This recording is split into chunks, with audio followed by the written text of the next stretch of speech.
Warahmatullahi wabarakatuh. Selamat siang, salam sejahtera buat kita semua. Shalom.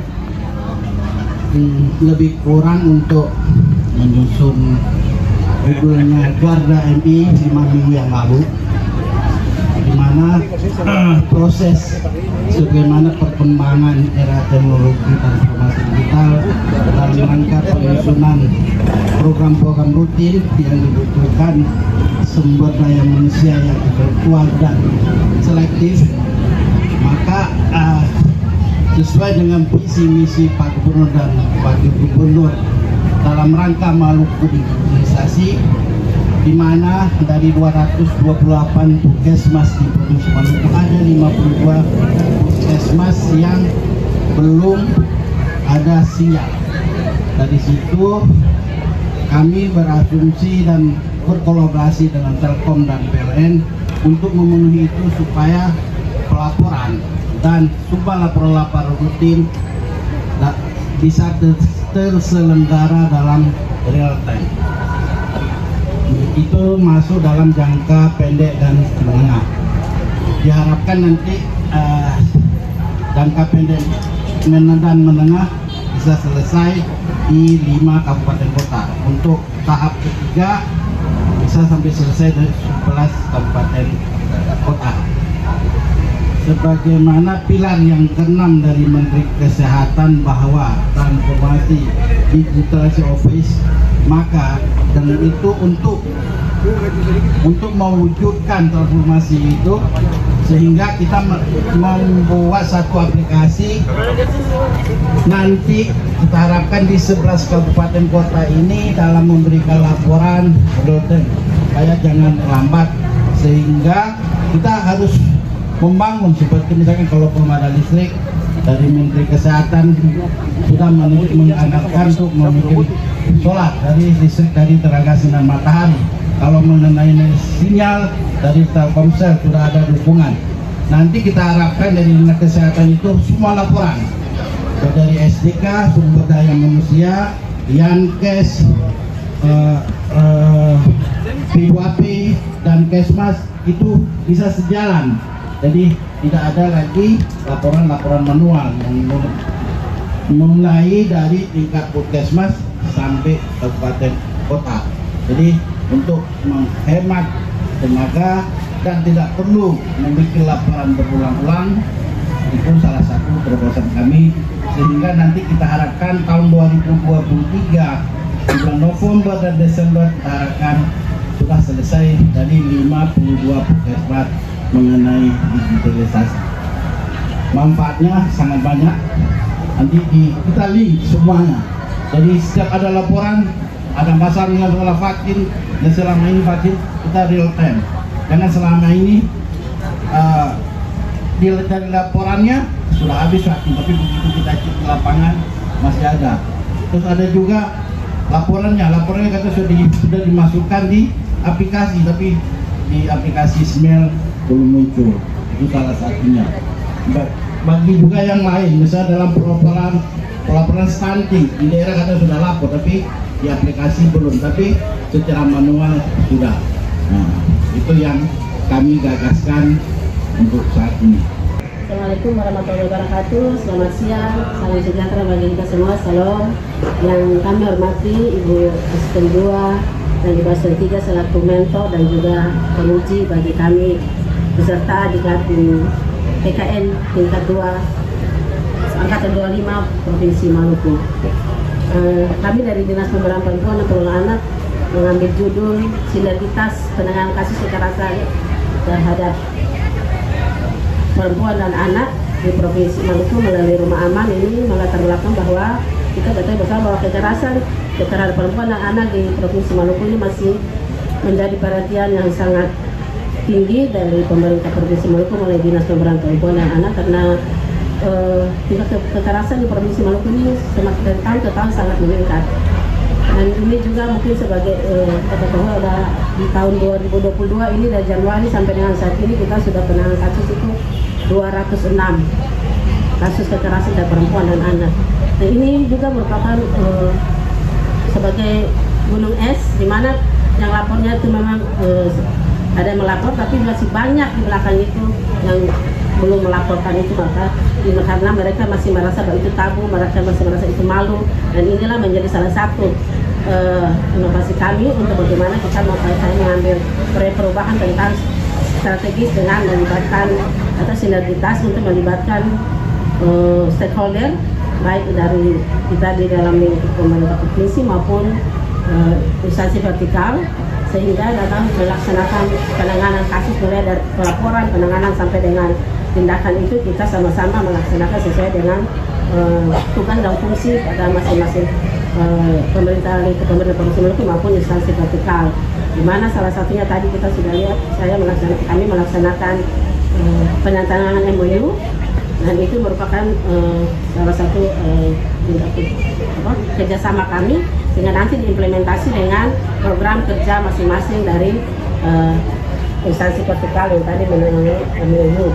Dan ini juga salah satu dengan adanya sinergisasi ini, kami ke depan ingin mengoptimalkan strategis penanganan kasus dengan bagaimana mencari solusi untuk penanganan masalah-masalah tersebut, dengan bagaimana dan juga bagaimana korban itu merasa aman di satu tempat dengan menyediakan rumah aman. Di mana rumah aman ini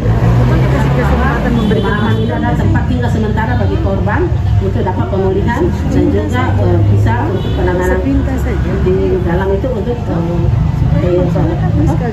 proses penanganannya, sehingga mereka terhindar dari tadi pelaku-pelaku yang telah mereka bisa juga pada tetangga, sehingga di tetangga ataupun orang terdekat, karena biasanya kekerasan terhadap perempuan dan anak ini terjadi hanya pada keluarga terdekat, bisa saja orang dalam rumah ataupun tetangga. Nah, inilah menjadi latar belakang kami. Nah, untuk tujuan kami di tahun untuk proyek perubahan kami ini, melalui tujuan jangka pendek kami ini, kami melaksanakan salah satu rumah aman itu sebagai pilot project di Kabupaten Buru. Nah, nanti pada tahun jangka menengahnya itu tahun 2023 ini, kami Provinsi Maluku sudah mempunyai satu rumah aman. Insya Allah kami berdoa bersama sehingga kasus-kasus yang ada ini kita bisa tangani. Memang selama ini penanganan kasus kita punya rumah aman, kita masih menggunakan dengan ada yayasan Gasira, itu NGO, salah satu LSM yang ada di Kota Ambon. Namun memang yang keterbatasan ini kami melihat bahwa harus kita pemerintah Provinsi Maluku harus mempunyai rumah aman untuk penanganan kasus tersebut. Nah, inilah melatar belakangi kami sehingga kami mengambil judul dari proyek perubahan kami.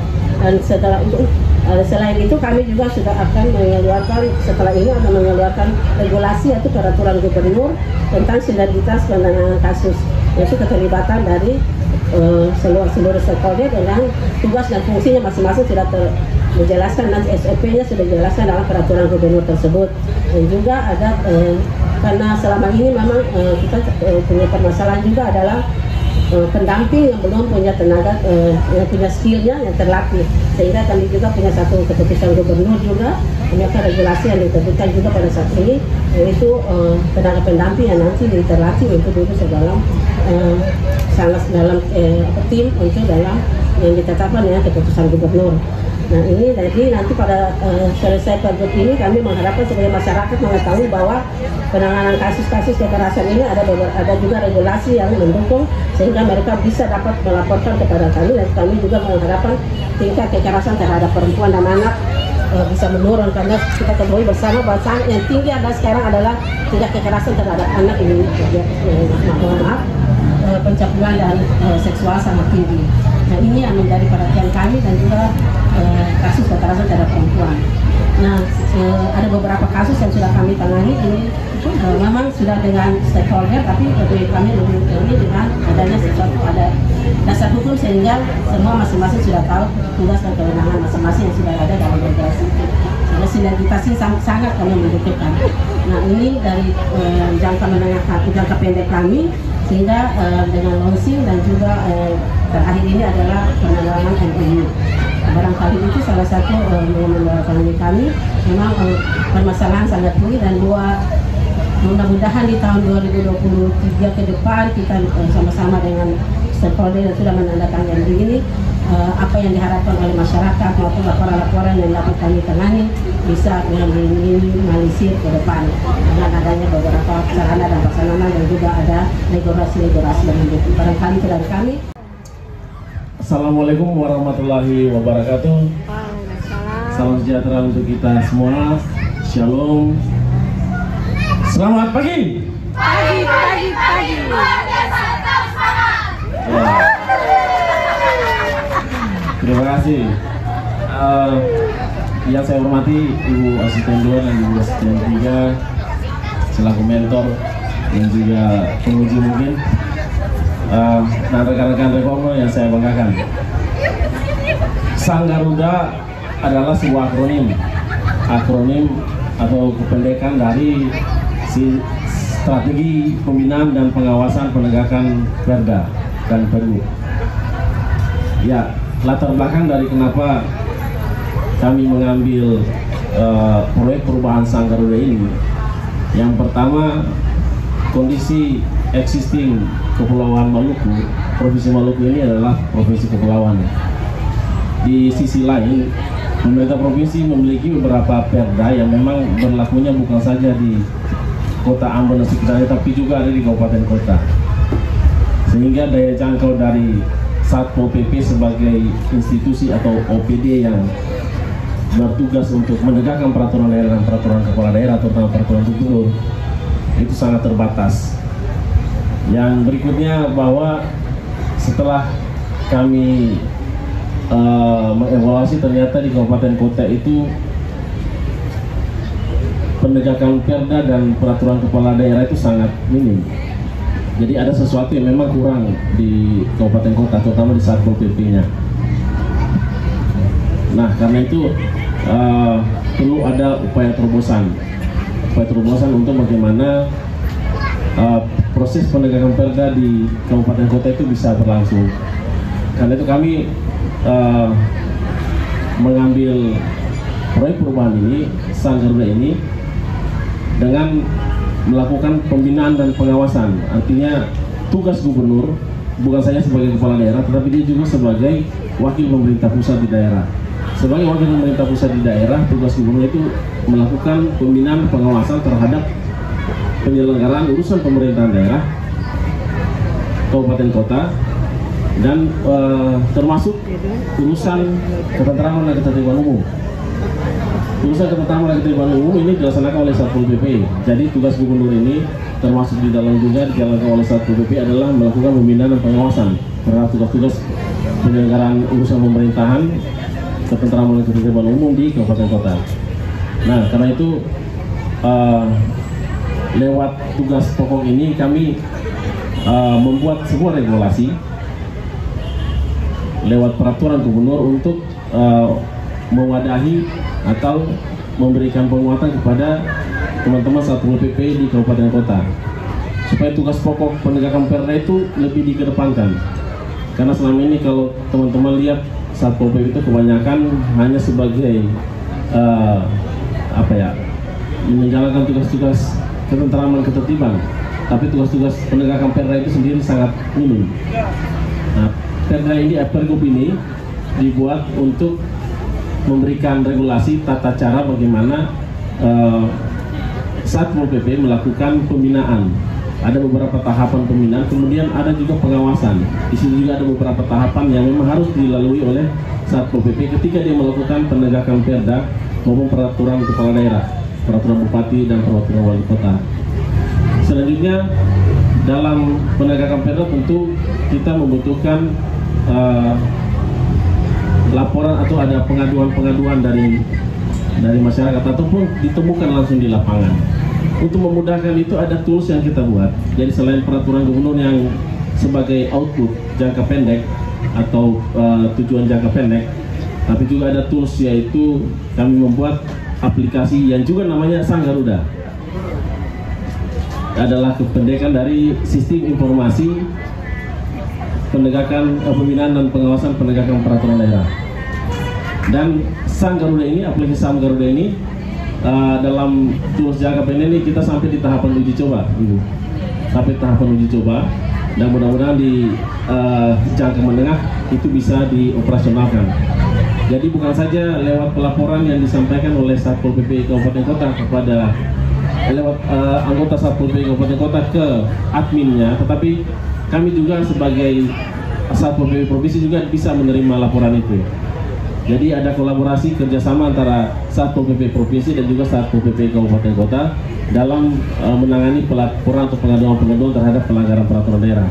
Dan aplikasi ini juga akan disebarluaskan juga kepada masyarakat. Akan ditempatkan di Play Store di Android, sehingga setiap orang bisa mengunduhnya dan bisa lebih mudah untuk melaporkan ketika dia menemukan ada pelanggaran-pelanggaran peraturan daerah di situ. Dan di dalam aplikasi itu juga sudah dicantumkan pelanggaran-pelanggaran seperti apa yang dimaksudkan sebagai pelanggaran peraturan daerah, sehingga ada aspek pembinaan di situ, ada aspek sosialisasi di situ, dan sekaligus masyarakat juga bisa melaporkan secara langsung ketika mereka menemukan jika ada hal-hal yang memang teridentifikasi sebagai pelanggaran terhadap peraturan daerah atau peraturan kepala daerah mereka masing-masing. Jadi demikian mungkin sekilas terkait dengan Sang Garuda yang kami ciptakan sebagai upaya terobosan dalam proyek perubahan ini. Semoga proyek ini atau aplikasi atau proyek perubahan ini bisa bermanfaat bagi masyarakat, terutama bermanfaat bagi pemerintah daerah baik provinsi maupun kabupaten kota dalam menegakkan peraturan daerah. Dan tentunya dengan menegakkan peraturan daerah, kehidupan masyarakat itu lebih tentram dan tertib, dan di sisi lain mungkin juga hal-hal yang berkaitan dengan peningkatan asli daerah bisa lebih ditegakkan, PAD kita bisa lebih meningkat, dan itu semua tentunya untuk kepentingan masyarakat. Demikian yang bisa saya sampaikan. Sekian dan terima kasih. Terima kasih. Assalamualaikum warahmatullahi wabarakatuh. Selamat siang, salam sejahtera, shalom.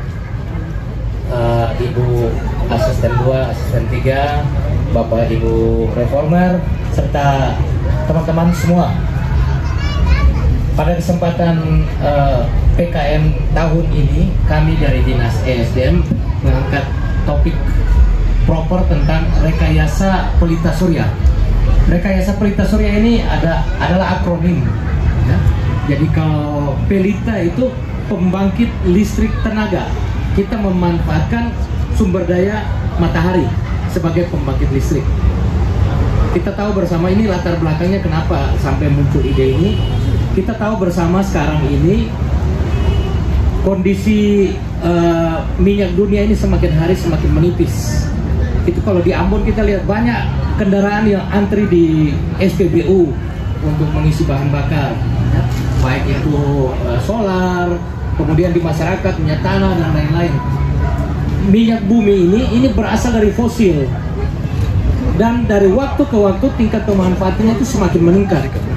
Dengan semakin tinggi tingkat pemanfaatan, semakin bertambahnya jumlah penduduk, bertambahnya jumlah kendaraan, tentunya stok sumber daya bahan bakar minyak bumi ini semakin hari semakin menipis, sehingga dibutuhkan alternatif lain, yaitu salah satunya adalah dari energi baru terbarukan.